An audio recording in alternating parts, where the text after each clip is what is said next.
কিন্তু অনেক মজার রান্না করছে। মানে আমি যখন 7 মাসে পেট ছিল, কাউসার পেট ছিল, তো আমার ফ্যামিলি থেকে অনেক লোক আইছিল। আসার পরে আমার শাশুড়ি এই যে এরকম করে রান্না করছিল।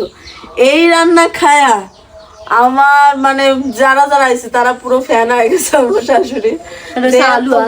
হ্যাঁ, আলু দিয়ে সুন্দর মতো করে রান্না করছিল না। ওর ভাস্তিরা শুধু খালি এই রান্নারই প্রশংসা করে বাড়িতে যায়, এত মজা লাগছে নাকি। মানে ওরা কখনো খায় না এইভাবে।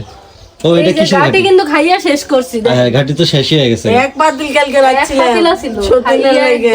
মনে করেন দিন একবার দিলে রান্না করছে একদিনেই শেষ। আমার সাথে কি কয় কাকি এর ভিতর হালিমের একটা টেস্ট পায়। সত্যি হালিম লাগছে। আমি বাড়িতে কি কি দিছ এর মধ্যে?